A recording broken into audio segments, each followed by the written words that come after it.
Jai Hind friends, welcome to Kalyani IAS Academy. We are studying launch vehicles. In this lecture we will study generations of launch vehicles. Now start the lecture and understand what is launch vehicle. तो launch vehicle एक ऐसा space transport system होता है जिसके द्वारा artificial satellite को अर्थ के around किसी स्पेसिफिक ऑर्बिट में प्लेस किया जा सकता है। साथ ही साथ इस लॉन्च व्हीकल के द्वारा मैन्ड स्पेस शिप्स को, स्पेस प्रोब्स को, स्पेस स्टेशंस को तथा स्पेस मिशंस को स्पेस में सेंड किया जाता है या लॉन्च किया जाता है। राइट, तो इस तरीके से यदि ये 3 मार्कर में पूछा जाए तो हम यहाँ पर ये जो है इसकी डेफिनेशन लिख सकते हैं। क्लियर? तो लॉन्च व्हीकल क्या है? राइट, तो 3 मार्कर के लिए हम लिख सकते हैं कि द लॉन्च व्हीकल और the vehicle which is used to place artificial satellites in orbit and which is used to send manned spaceships, space stations, space probes and space missions into space is known as launch vehicle. Right, examples हो जाएंगे SLV, ASLV, PSLV, GSLV and क्या हो जाएगा RLV। अब previous lecture में मैंने आपको launch vehicle के कैरेक्टरिस्टिक्स के बारे में बहुत अच्छे से आपको एक्सप्लेन किया था। Right, in short I would like to revise the characteristics of launch vehicle. Right, तो सबसे पहली चीज तो अगर हम देखें तो लॉन्च व्हीकल में इंटरनल कंबुशन रॉकेट इंजन का यूज किया जाता है। राइट, देखिए एक होता है क्या जेट इंजन और दूसरा क्या होता है यहाँ पर rocket engine. Right, jet engine sucks oxygen from the atmosphere. Right, इसीलिए jet engine is used in aeroplane as well as fighter jet, whereas rocket engine एक ऐसा इंजन होता है। Right, rocket engine is a such type of engine which does not suck oxygen from the atmosphere and in the rocket engine right with the fuel right oxidiser is also used. Right, fuel chamber में fuel को जो है carry किया जाता है और oxidiser chamber में oxidiser को कैरी किया जाता है। तो जो लॉन्च व्हीकल है उसमें इंटरनल कंबुशन रॉकेट इंजन का जो है यूज किया जाता है। सेकेंड थिंग इज दैट कि this launch vehicle obeys the Newton's third law of motion which is for every action there is opposite and equal reaction. मतलब यहाँ पर जैसे ही रॉकेट इंजन में फ्यूल का कंबुशन होता है तो गैसेस जो हैं रिलीज होती हैं डाउनवर्ड। राइट, और ये अर्थ की सरफेस पर प्रेशर एक्सर्ट करती हैं। Right, and according to Newton's third law जो अर्थ की सरफेस है वह भी उतना ही फोर्स या प्रेशर राइट रॉकेट इंजन पर अपवर्ड क्या करती है एक्सर्ट करती है। इसलिए रॉकेट इंजन को अपवर्ड थ्रस्ट मिलती है और रॉकेट इंजन जो है वो लिफ्ट हो जाता है। सेकेंड राइट, जो रॉकेट इंजन है वो law of conservation of momentum पर भी क्या होता है ओबे करता है। Right, law of conservation of momentum क्या है? राइट, कि जैसे जैसे जो रॉकेट इंजन है इसकी स्टेजेस क्या होंगी सेपरेट होती जाएंगी, वैसे वैसे रॉकेट इंजन की वेलोसिटी भी क्या होती है इंक्रीज होती जाती है। राइट, लॉन्च व्हीकल्स में कई फेजेस होते हैं तो देयर आर मेनी स्टेजेस और phases in the rocket engine जिसको स्टेज 1, स्टेज 2, स्टेज 3 और स्टेज 4 भी कहा जाता है। राइट, जो डिफरेंट फेजेस होते हैं तो डिफरेंट फेजेस या जो डिफरेंट स्टेजेस होती हैं उसमें सॉलिड प्रोपेलेंट या लिक्विड प्रोपेलेंट का क्या किया जाता है यूज किया जाता है। फॉर एन एग्जांपल अगर हम देखें तो SLV और ASLV जो हैं इनमें HTBB right hydroxyl terminated polybutadiene HTPB polybutadiene. Right, तो ASLV और ASLV में HTPB का यूज किया जाता है। PSLV में जो स्टेजेस हैं राइट उनमें से HTPB का यूज भी किया जाता है और जो UDMH है राइट प्लस का N2O4 इसका भी यूज किया जाता है। राइट, क्रायोजेनिक जो इंजन है उसमें LO2 और LH2 का यूज किया जाता है। तो इस तरीके से इस तरीके से अगर हम देखें तो जो लॉन्च व्हीकल है right launch vehicle Newton's third law of motion को भी फॉलो करता है। Right, launch vehicle also obeys the law of conservation of momentum.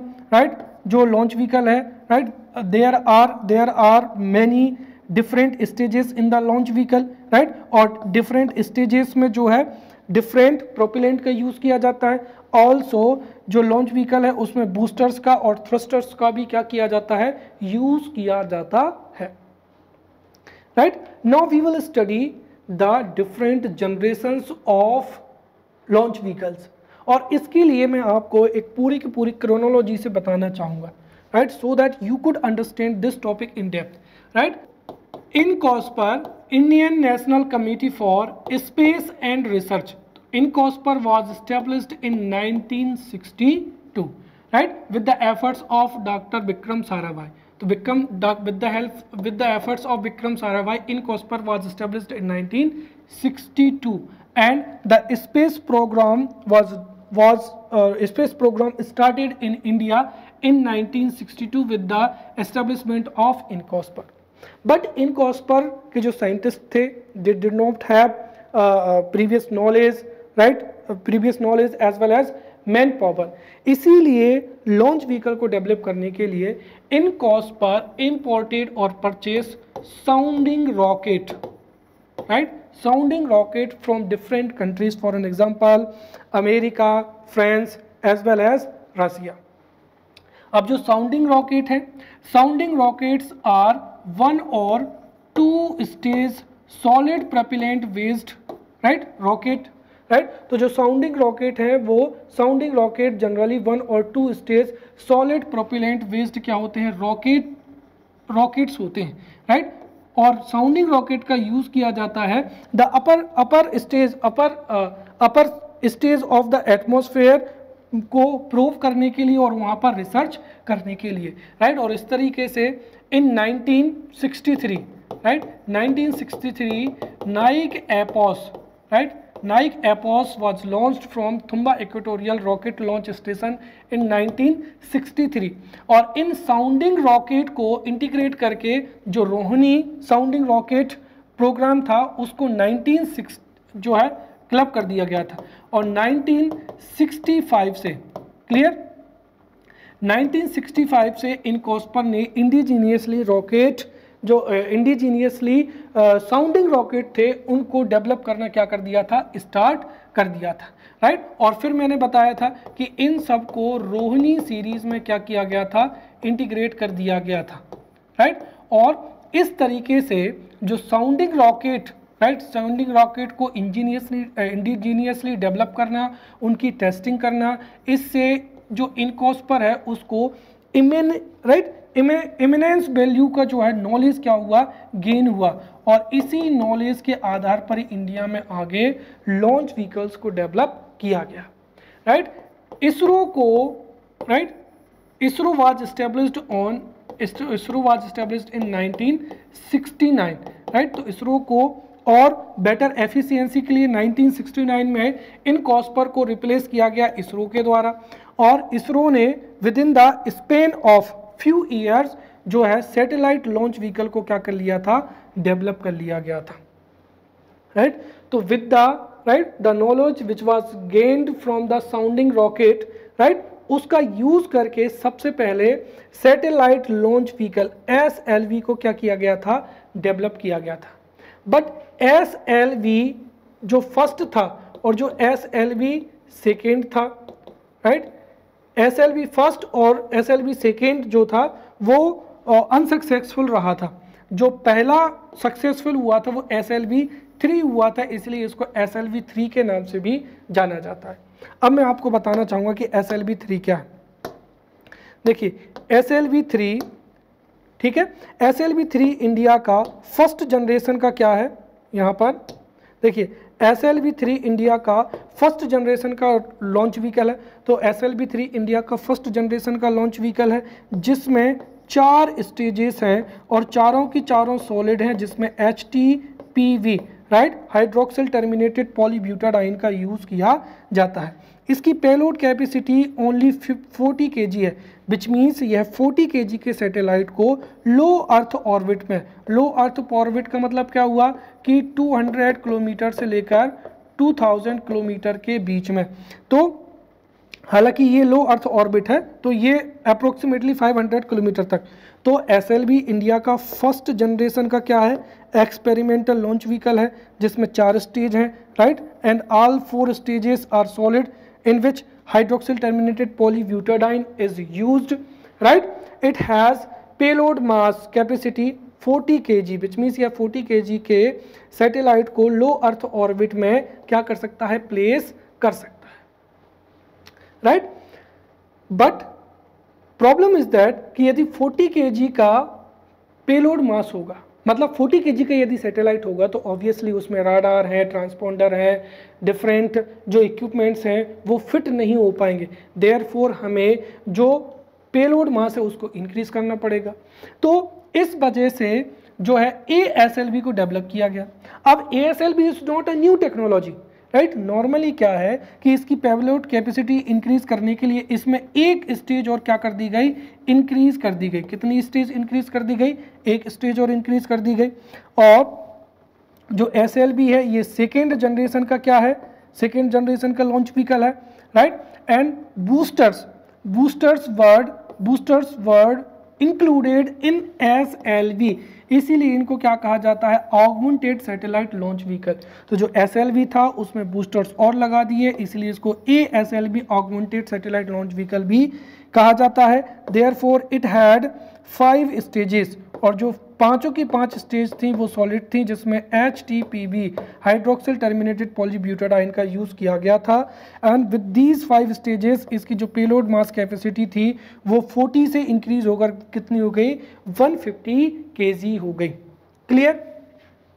उसके बाद में इंडिया में विकास इंजन का डेवलपमेंट हुआ, राइट। तो Vikas engine was developed by doctor Nambi Narayan, right, which was complex rocket engine, right, in which liquid propellant was used, right। तो जो Vikas engine है, Vikas engine is a complex rocket engine in which liquid propellant is used and in which UDMH, right, unsymmetrical dimethyl, right, hydrogen plus का L2O4 का क्या किया जाता है, use किया जाता है।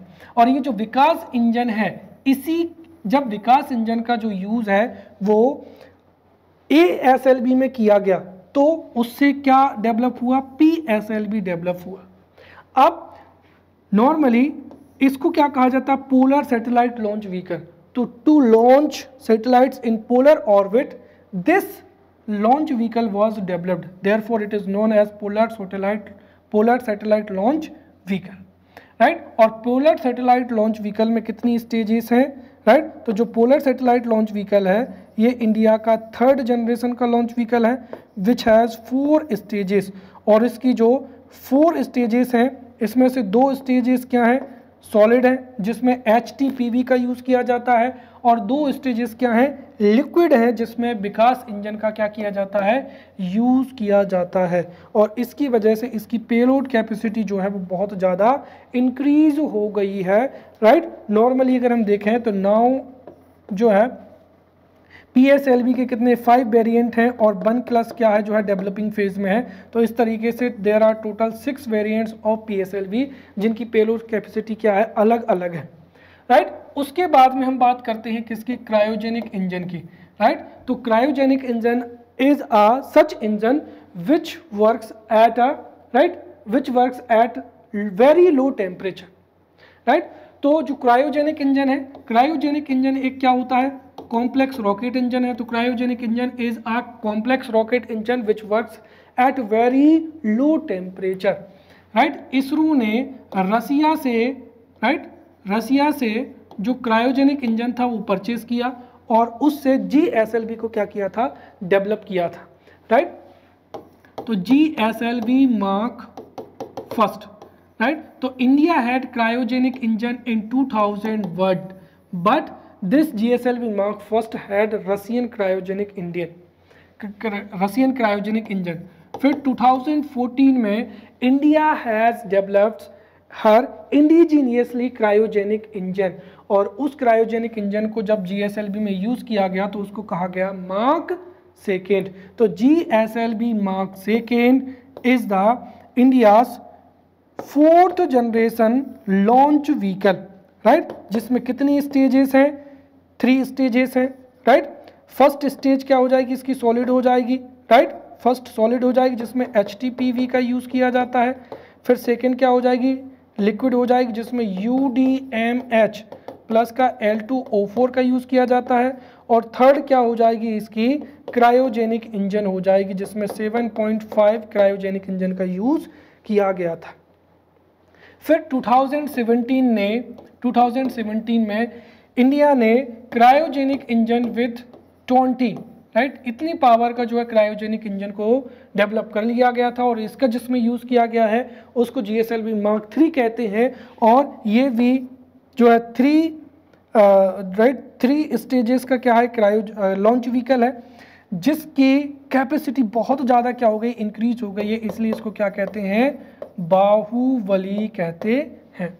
और नॉर्मली हमको मार्क फर्स्ट, मार्क सेकेंड और मार्क थर्ड को बहुत अच्छे से देखना है, बट हम जो है लॉन्च व्हीकल के जितने भी जनरेशन्स हैं, राइट, उनको बहुत ही डेप्थ में पढ़ेंगे। तो इस तरीके से GSLV Mark 3 डेवलप हुआ।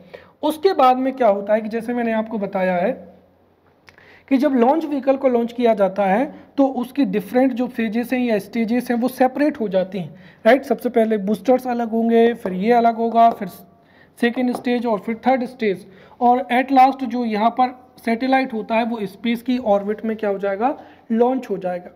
इसीलिए जब भी हमको नेक्स्ट टाइम न्यू सैटेलाइट को क्या करना पड़ेगा, जब भी हम न्यू सैटेलाइट को लॉन्च करेंगे तो अगेन हमें इसी टेक्नोलॉजी के साथ में लॉन्च व्हीकल को अगेन डेवलप करना पड़ेगा, राइट। एंड दिस प्रोसेस में अगर हम देखें तो जो 1 फ्लाइट होती है लॉन्च व्हीकल की, right, it cost approximately 300 crore, जिससे क्या होता है, ह्यूज इकोनॉमिक एक्सपेंडिचर होता है। हमारे पास में एक ऐसा लॉन्च व्हीकल हो कि जिसका यूज़ करके हम अगेन एंड अगेन, जैसे हम एरोप्लेन में 1 टाइम जो है ट्रेवल कर सकते हैं, second time, third time, fourth time, वैसे ही हमारे पास में लॉन्च व्हीकल होना चाहिए जिससे हमने सैटेलाइट को यहाँ पर पुट किया, उसको ऑर्बिट में छोड़ दिया, फिर वो सैटेलाइट हमारे पास में जो है लॉन्च व्हीकल वापस आ गया। तो इसी तर्ज पर रीयूजेबल लॉन्च व्हीकल को इसरो जो है वो डेवलप कर रहा है। तो इस तरीके से जो RLV है वो 5th जनरेशन का क्या होगा, लॉन्च व्हीकल होगा। और इसके पहले भी जो प्रीवियस लेक्चर है उसमें हमने साउंडिंग रॉकेट, राइट, नाइक एपोस के बारे में जो है हमने अच्छे से पढ़ लिया है, राइट। तो आई होप आपको ये पूरी की पूरी जो जनरेशन्स है वो क्रोनोलॉजिकली आपको समझ में आ गई होंगी। इसके अलावा भी इनकी जो जनरेशन्स है उनमें क्यों अंतर है, राइट। तो प्रीवियस लेक्चर में मैंने आपको रॉकेट इंजन को बताया था, राइट। तो रॉकेट इंजन कितने प्रकार का होता है, right, there are 2 types of rocket engine. एक होता है सिंपल रॉकेट इंजन, दूसरा क्या होता है, complex rocket engine, right. The rocket engine in which solid propellant is used is known as simple rocket engine. और जो सिंपल रॉकेट इंजन है उसका यूज किया जाता है किसमें, SLV में और ASLV में। फिर the rocket engine in which liquid propellant is used is known as complex rocket engine, right. और जो कॉम्प्लेक्स रॉकेट इंजन है उसका यूज किसमें किया जाता है, PSLV में, राइट, और किसमें किया जाता है, GSLV में, राइट। नॉर्मली जो कॉम्प्लेक्स रॉकेट इंजन होता है it is of 2 type, right. Complex rocket engine which works at normal temperature and at very low temperature. तो जो नॉर्मल टेम्परेचर पर जो लिक्विड प्रोपेलेंट बेस्ड इंजन है वह इंडिया में क्या है, विकास इंजन है, राइट। और इसका यूज किस में किया गया था, स्पेशली PSLV में। फिर आ जाता है एट वेरी लो टेम्परेचर पर, इसको ही क्या कहते हैं, क्रायोजेनिक इंजन कहते हैं। और क्रायोजेनिक इंजन का यूज किस में किया गया था, GSLV में। इसी तरीके से अगर आप देखेंगे तो ये फर्स्ट जनरेशन का लॉन्च व्हीकल है, ये सेकेंड जनरेशन का जिसमें विकास इंजन का यूज किया गया, या लिक्विड प्रोपेलेंट बेस्ड जो कॉम्प्लेक्स रॉकेट इंजन है उसका जब यूज किया गया तो उसको PSLV कहा गया, राइट। और जिसमें क्रायोजेनिक इंजन और विकास इंजन दोनों का यूज किया गया उसको क्या कहा गया, GSLV कहा गया। तो इस तरीके से ये जो जनरेशन्स हैं इनको जो है प्रिपेयर करना बहुत ही क्या है, इजी है, right. Now we will study the different generations of launch vehicles, और जो एवरी जनरेशन है उससे 3 मार्कर और 5 मार्कर के जो क्वेश्चन है वो मेंस में पूछे जा सकते हैं। देखिए 11 मार्कर में अगर क्वेश्चन पूछा जाएगा तो वो 2 क्वेश्चन पूछे जा सकते हैं, right. What is launch vehicle and what are the different generations of launch vehicle, question number first. या क्वेश्चन पूछा जाएगा what is launch vehicle, what are the different variants of GSLV, क्योंकि ये सिलेबस में मेंशन है। तो what is launch vehicle, what are the different generations of launch vehicle, question first. Second, what is GSLV, what are the different variants of GSLV, या what is PSLV, what are the different variants of PSLV. These 3 questions would be asked as a 11 marker question. फिर 5 marker और 3 marker से जितने भी launch vehicle हैं उनसे questions पूछे जा सकते हैं। SLV से क्वेश्चन 3 मार्कर में भी पूछा जा सकता है, 5 मार्कर में भी क्वेश्चन पूछा जा सकता है, right. Now you would have different facts regarding launch vehicle, but exam में 3 मार्कर में आपको कौन कौन सा जो है पुट करना है वो आपको यहाँ पे पता होना चाहिए। एक तो उसकी जो है प्रोपिलेंट, इसको आप हमेशा मेंशन करें, क्योंकि प्रोपिलेंट से ही ये पता चलता है कि वह किस जनरेशन का है। तो एक तो आप उसकी जनरेशन को बताएं, उसमें कौन सा प्रोपिलेंट है वो बताएं, राइट। फिर उसकी जो लॉन्च कैपेबिलिटी कितनी है या पेलोड कितना है ये भी आप उसमें बताएं। अगर 5 मार्कर में पूछा जाता है तो फिर तो आपको ये स्लाइड पूरा का पूरा लिख देना है। अगर आप इस तरीके से बुलेट फॉर्म में भी लिख देंगे तो obviously you would get maximum marks, clear. तो यदि सैटेलाइट लॉन्च व्हीकल 3 मार्कर में पूछा जाता है, राइट, तो मैं इतना लिखूंगा कि SLV is a first generation launch vehicle of India developed by ISRO, right, and it has solid propellant, right, with payload capacity 40 kg, right, and launch capability 400 kg. It has 4 stages. ये लगभग 20 words में ये सारी की सारी information carry हो जाएगी। 5 marker में पूछा जाता है तो आप उसका टेन्योर और बता दें और उसने कौन कौन से पेलोड छोड़े हैं वो भी बता दें, क्लियर। तो आपका जो है 5 मार्कर का आंसर कंप्लीट हो जाएगा। तो let's study 1 by 1। The first क्या हो जाएगा यहाँ पर, सैटेलाइट लॉन्च व्हीकल या SLV। देखिए SLV या सैटेलाइट लॉन्च व्हीकल, तो SLV और satellite launch vehicle is the first generation launch vehicle of India, और ये कैसा है, एक्सपेरिमेंटल। ये आप इंट्रोडक्शन में लिख सकते हैं, राइट। तो satellite launch vehicle is experimental launch vehicle और first generation launch vehicle of India, जिसको डेवलप किसके द्वारा किया गया है, इसरो के द्वारा किया गया है। And in this solid propellant, right, solid propellant में किसका, HTPV, right, hydroxyl terminated polybutadiene का यूज किया जाता है। इसमें कितनी थी, 4 स्टेजेस थी, 1 2 3, और ये कौन सी हो जाएगी यहाँ पर, 1 मिनट, इसको यहाँ पर इरेज करना पड़ेगा, राइट। तो इसमें कितनी स्टेजेस थी, 4 स्टेजेस थी।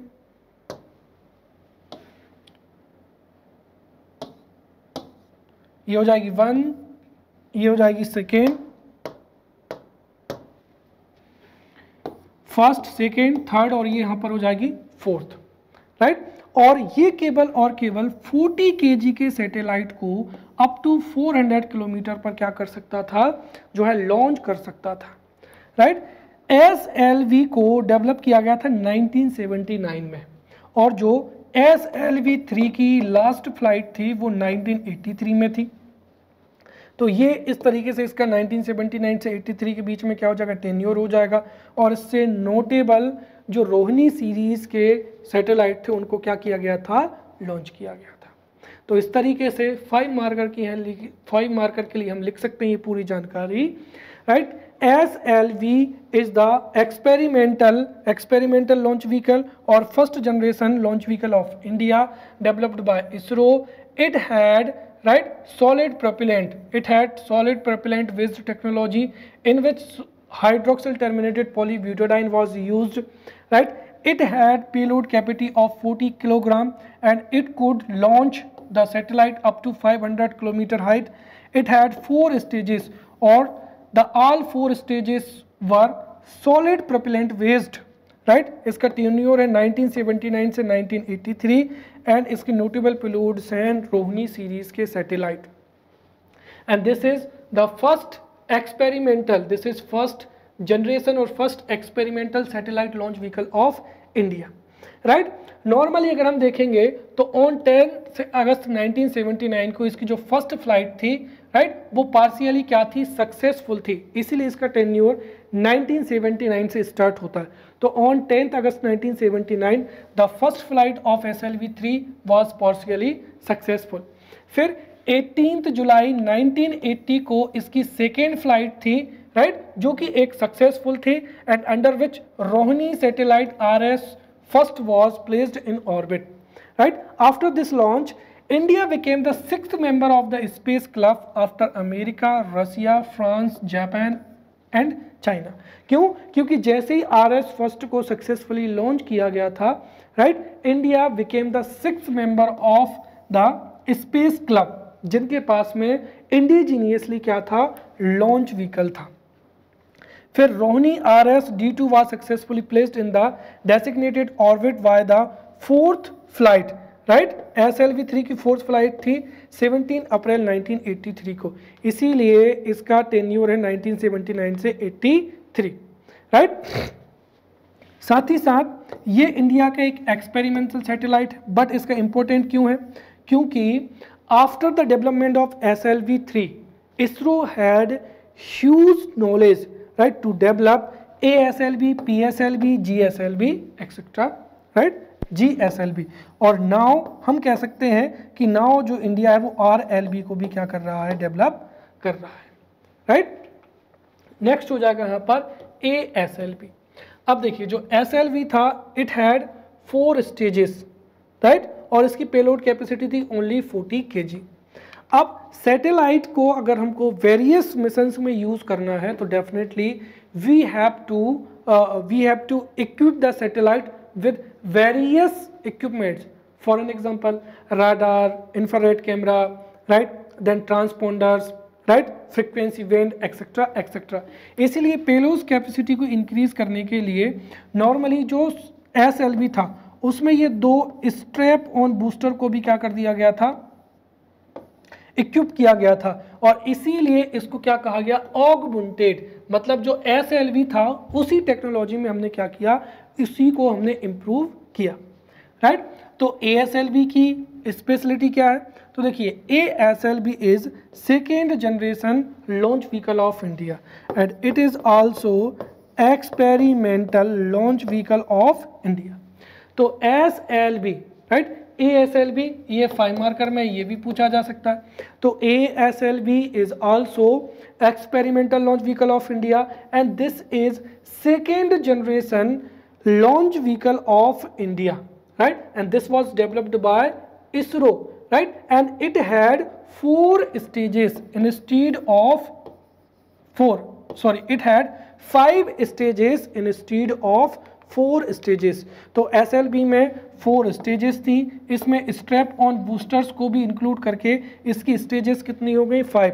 तो there were 5 stages on ASLV, जिससे इसकी पेलोड कैपेसिटी 40 kg से इंक्रीज होकर कितनी हो गई, 150, और इसकी जो लॉन्च कैपेबिलिटी थी वो थी 400 किलोमीटर।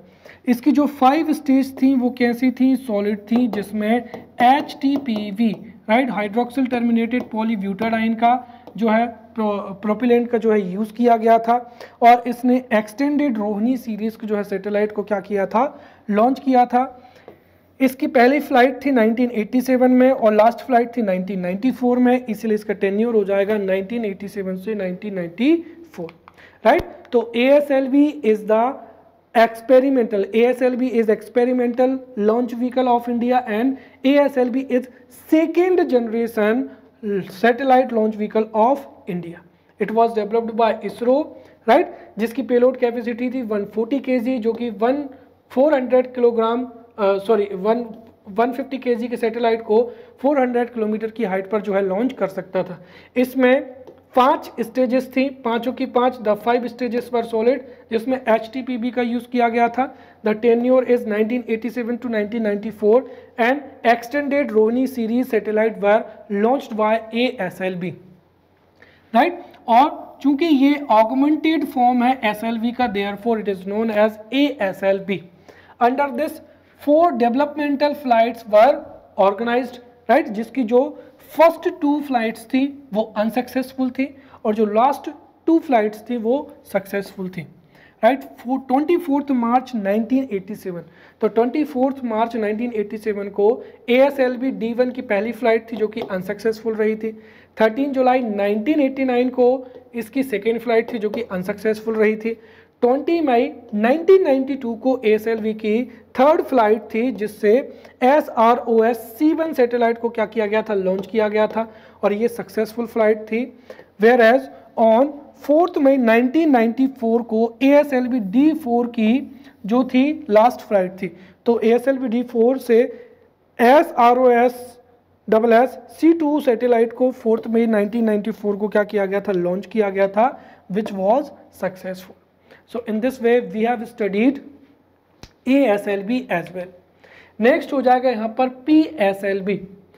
तो PSLV का फुल फॉर्म क्या हो जाएगा, polar satellite launch vehicle, right. तो पोलर ऑर्बिट में सैटेलाइट को लॉन्च करने के लिए जो लॉन्च व्हीकल डेवलप किया गया है उसको ही हम क्या कहते हैं, पोलर सैटेलाइट लॉन्च व्हीकल कहते हैं, राइट। और इसमें जो फर्स्ट स्टेज थी वो तो सॉलिड थी, बट इसकी जो सेकेंड और जो फोर्थ स्टेज थी उसमें विकास इंजन या लिक्विड प्रोपेलेंट वेस्ट या लिक्विड स्टेज थी, इसीलिए इसकी जो जनरेशन थी उसको क्या कहा गया, थर्ड जनरेशन कहा गया, राइट। और ये क्या है, ऑपरेशनल है।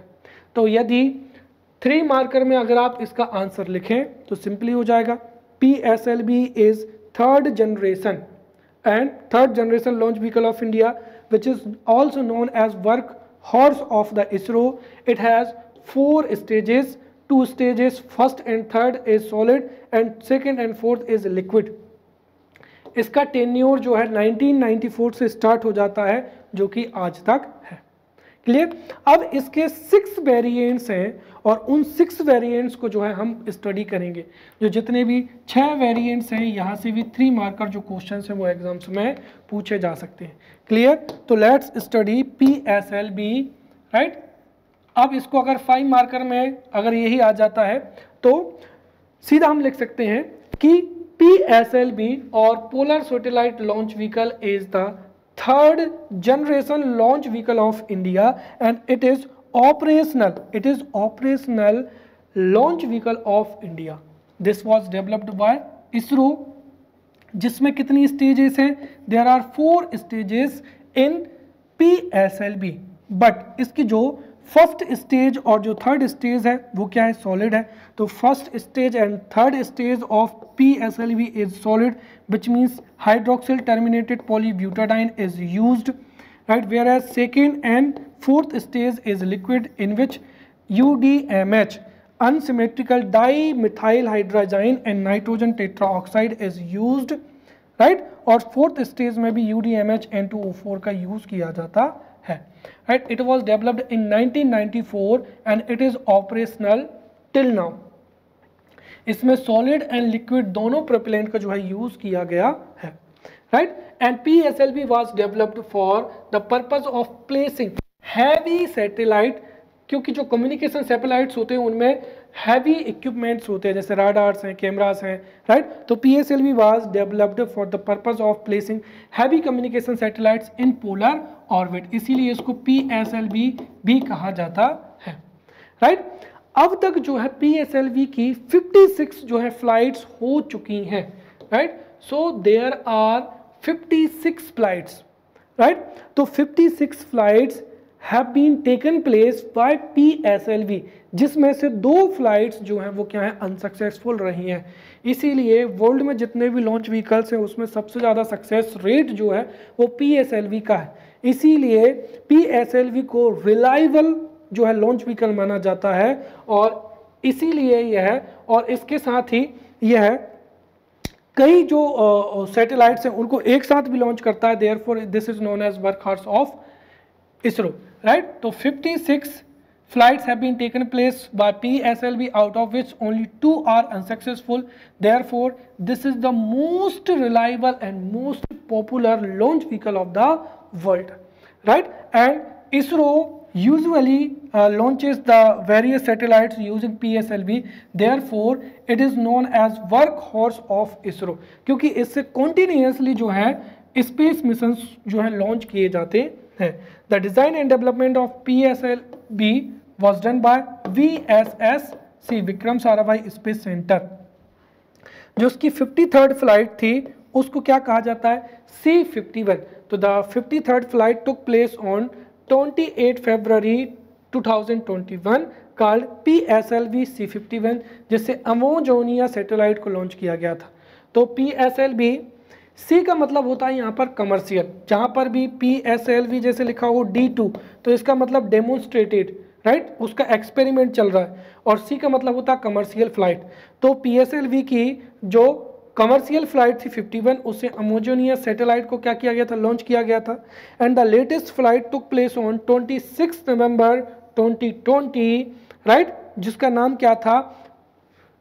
PSLV C-54. तो ये कमर्शियली 54 फ्लाइट है.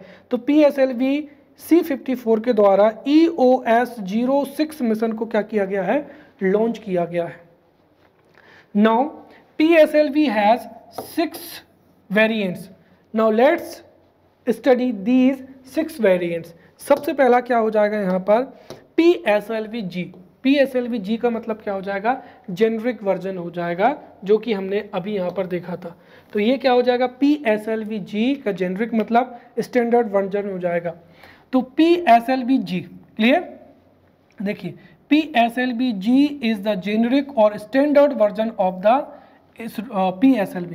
तो PSLV G और generic is the standard version of PSLV, right. And it has 6 strap on motors. या इसमें कितने बूस्टर्स हैं? 6.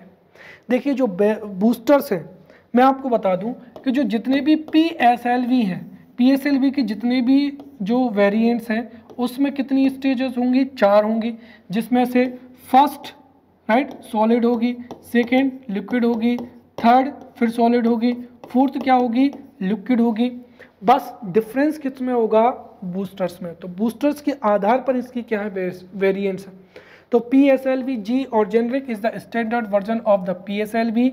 It has 4 stages, right? First and third is solid, second and fourth is liquid, and it has 6 strap-on motors और boosters.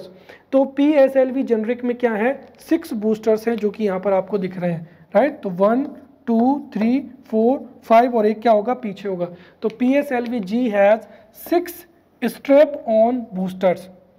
And this is capable of placing a payload of 650 kg into sun synchronous orbit, जिसको मैंने आपको पिछले lecture में बताया था.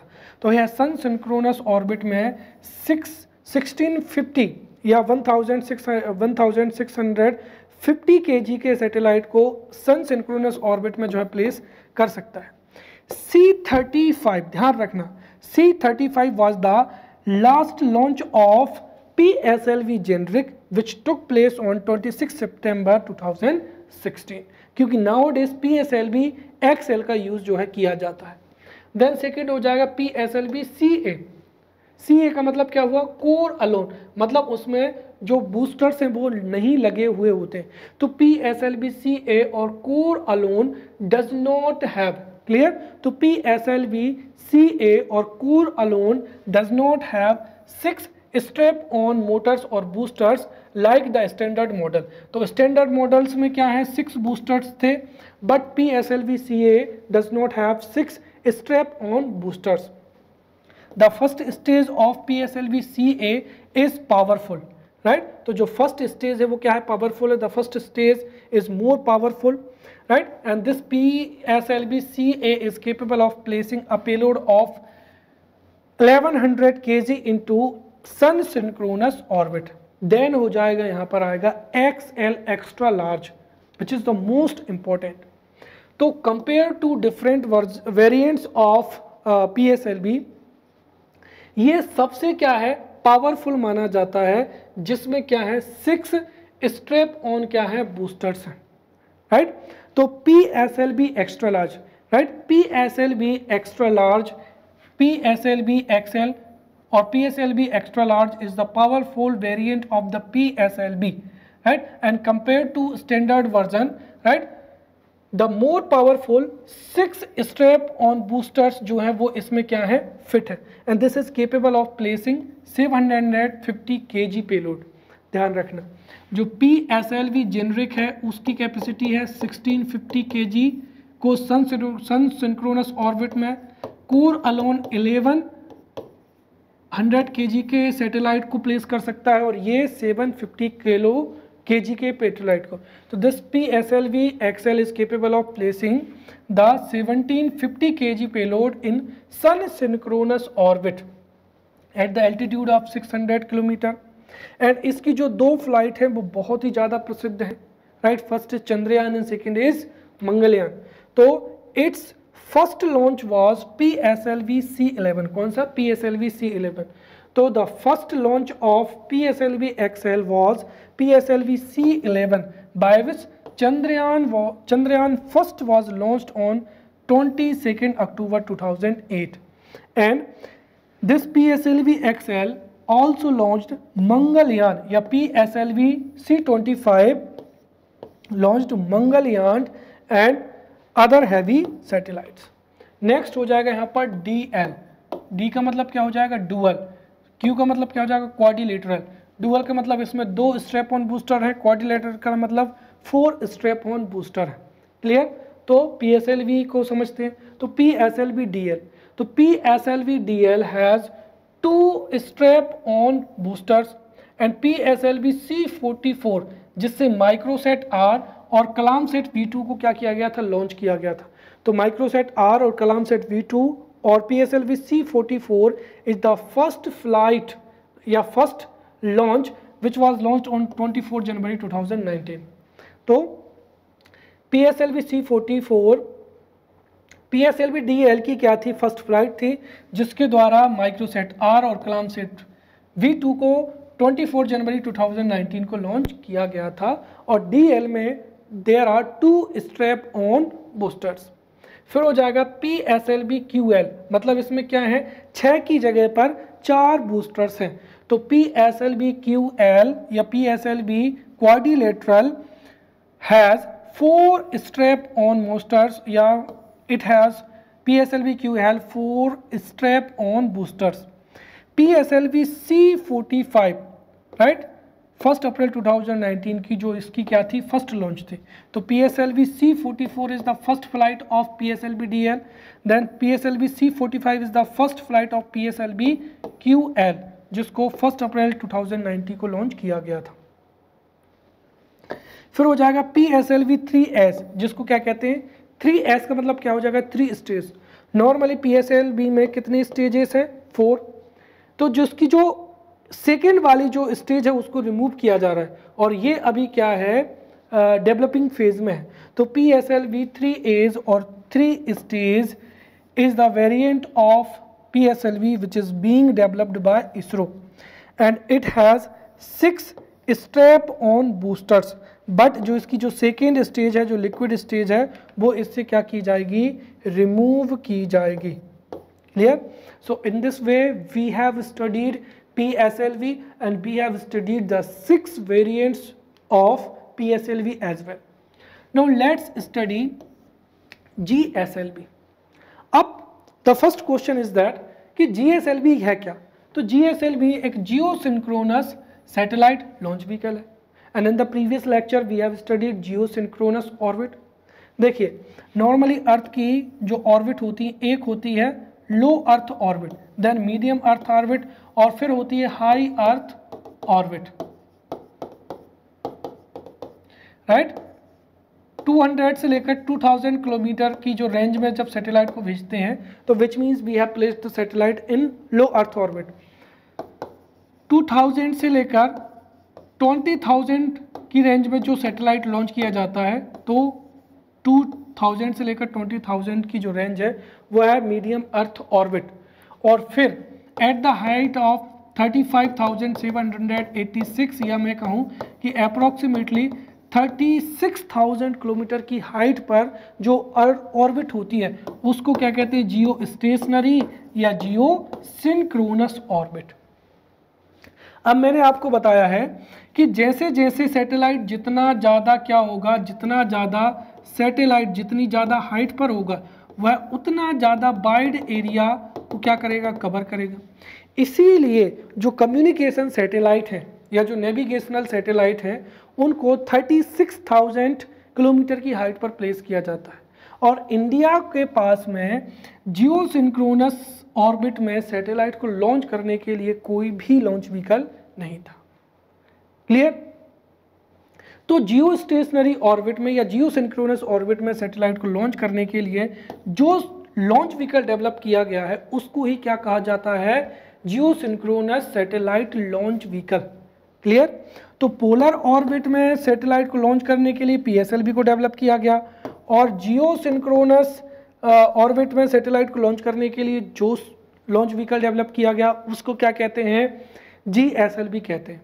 और इसकी इंपॉर्टेंट थिंग क्या है कि इसमें केवल और केवल क्या है, 3 स्टेजेस हैं, राइट।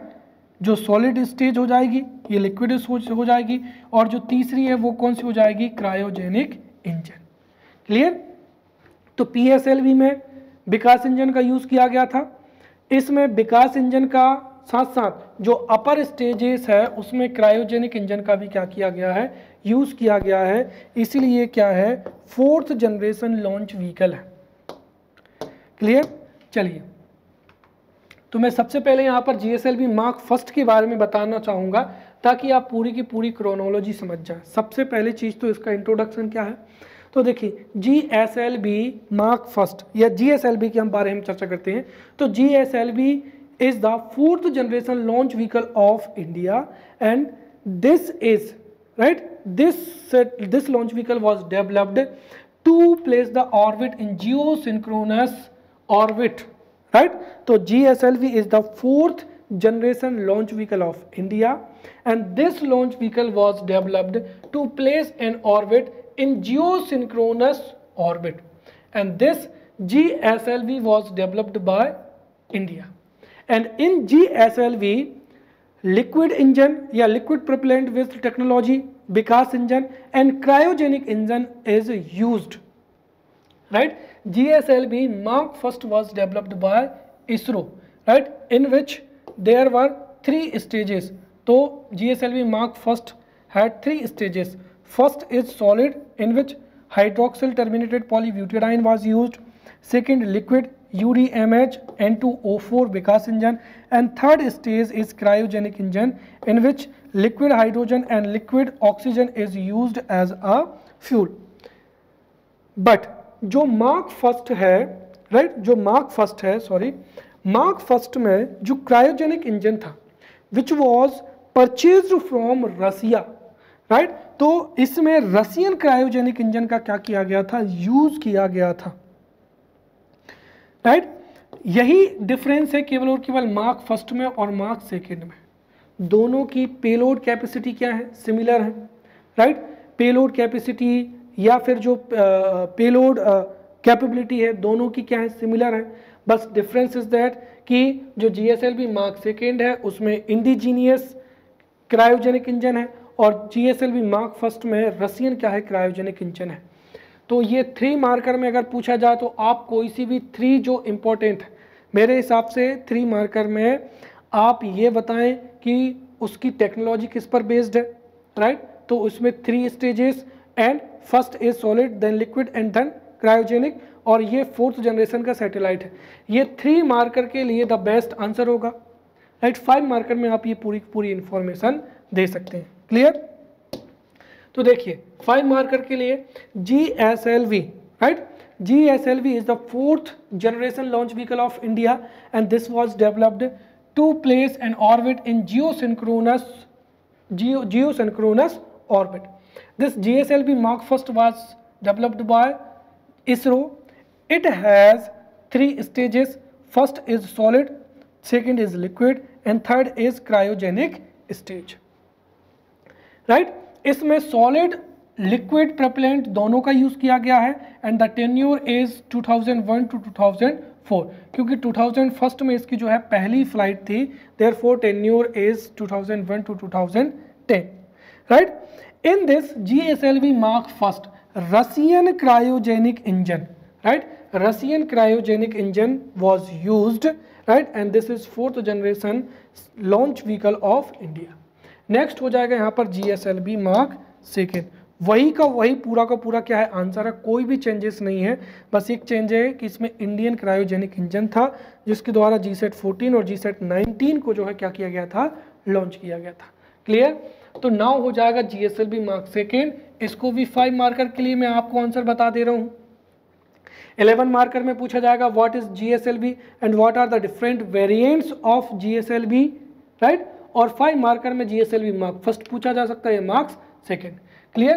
तो GSLV is the fourth generation launch vehicle of India and this was developed to place an orbit in geosynchronous orbit. This was developed by ISRO. It has 3 stages. First is solid जिसमें HTBP का use किया जाता है, second is liquid जिसमें UDMH और N2O4 nitrogen tetroxide का use किया जाता है, and third is cryogenic technology या क्रायोजेनिक स्टेज जिसमें लिक्विड हाइड्रोजन और लिक्विड ऑक्सीजन का यूज किया जाता है, right. The payload capacity 5000 kg, किसमें, लियो में। अगर आप देखें तो SLV की कैपेसिटी थी only 40 kg and now GSLV mark second 5000 kilo या 5000 kg।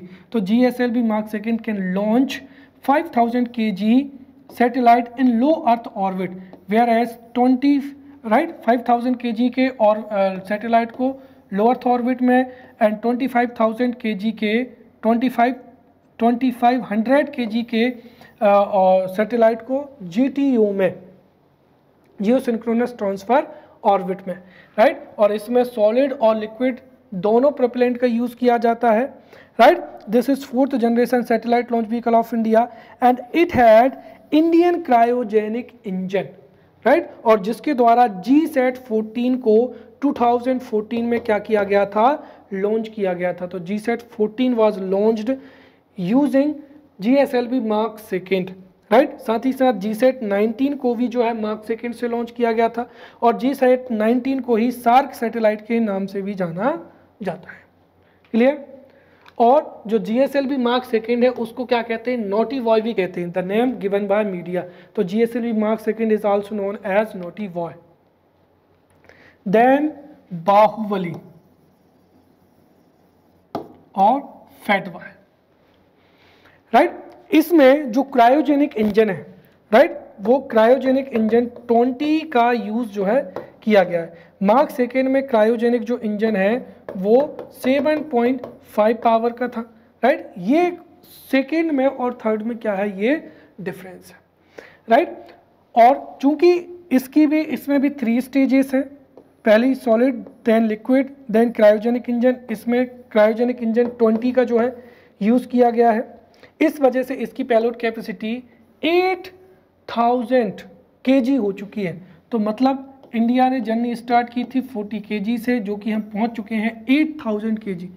तो GSLV मार्क 3 8000 kg के सैटेलाइट को लो अर्थ ऑर्बिट में और 4000 kg के ऑर्बिट को जियोसिंक्रोनस ट्रांसफर ऑर्बिट में जो है प्लेस कर सकता है। डेवलप किया है किसने, इसरो ने, और इसमें भी इंडियन क्रायोजेनिक इंजन का यूज़ किया गया है।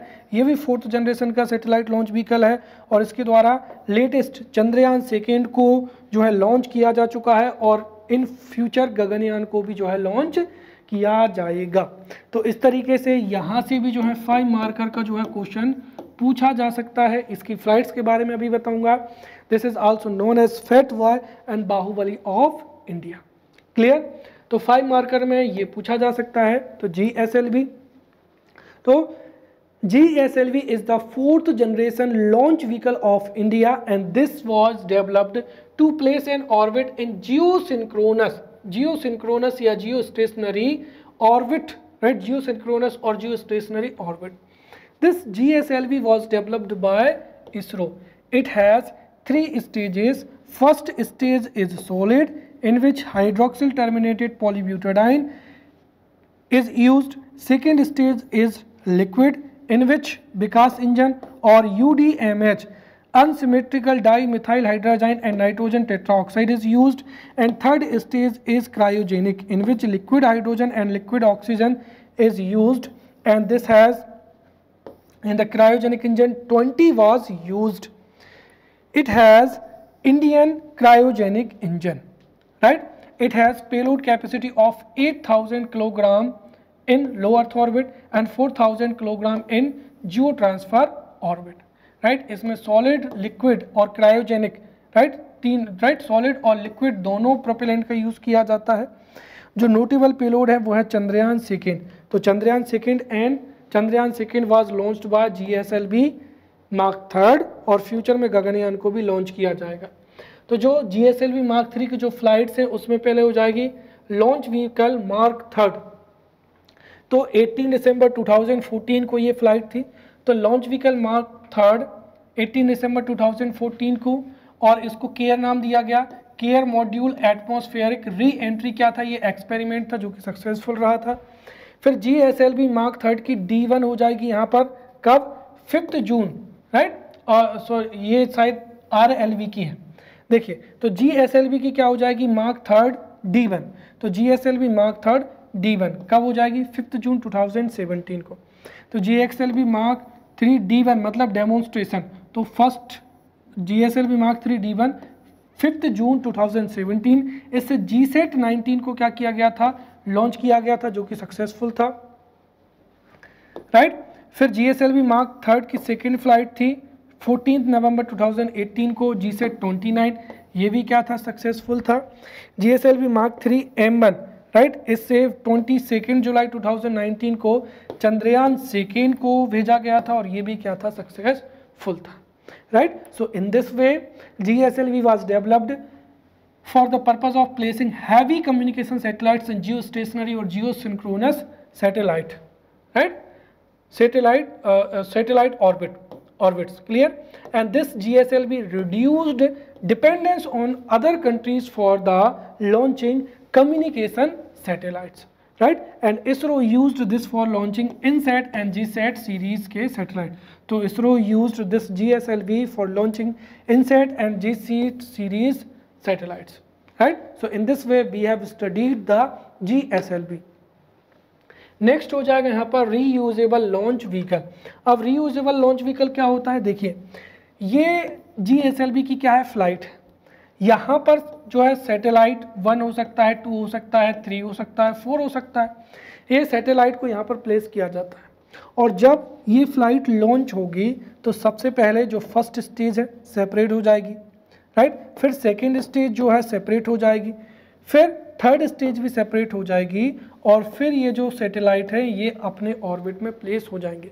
बट दिस प्रोसेस में ये जो भी सेपरेट, इनका जब सेपरेशन होगा तो ये किसी ओशियन में जाकर क्या हो जाते हैं, ये फॉल डाउन हो जाएंगे, एंड ये हमारे किसी भी यूज़ के नहीं बचते हैं. तो we can not use these components, right, we can not use these components which were separated from the GSLV या द फ्लाइट ऑफ GSLV.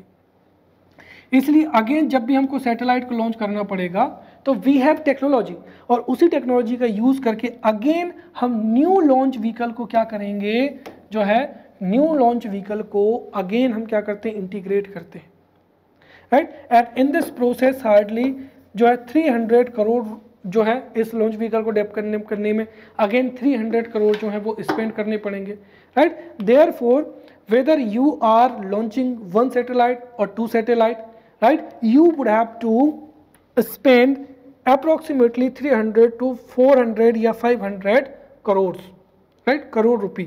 तो 300 से लेकर 500 जो करोड़ मनी है, ये इतना जो है स्पेंड किया जाता है 1 फ्लाइट पर.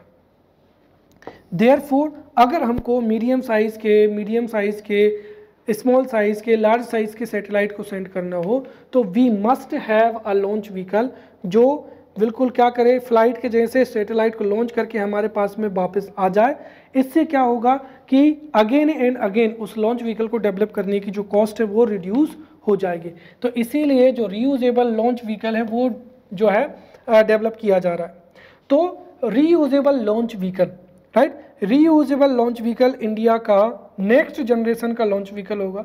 तो reusable launch vehicle would reduce the cost of approximately 200-500 crore for launching of a flight, और इस वजह से लो कॉस्ट के साथ में हम जो है अगेन एंड अगेन सैटेलाइट को लॉन्च कर सकते हैं।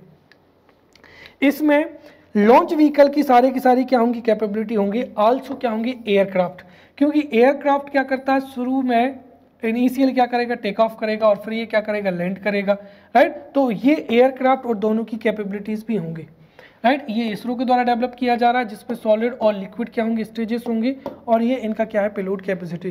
तो यदि 5 मार्कर में पूछा जाता है तो हम ये पूरा का पूरा आंसर लिख सकते हैं। तो reusable launch vehicle, reusable launch vehicle is the future launch vehicle of India. It would reduce the cost of approximately 250 to 500 crore for launching of a flight. RLV is a fully reusable launch vehicle to enable low-cost access to space, and the configuration of RLV technological demonstration is similar to that of aircraft and combines the complexity of both launch vehicles as well as aircraft. It would be developed. It is being developed by ISRO, in which solid and liquid propellants are used. Payload capacity जो है 3800 kg in low Earth orbit and 1200 kg in geosynchronous transfer orbit. So in this way we have studied the generations of launch vehicles in depth, right? Please revise these lectures 1 or 2 times, and definitely we have covered this topic in depth. Now you are able to write any question regarding launch vehicles, right? Launch vehicles. So now we will meet in upcoming lecture. Till then, thank you.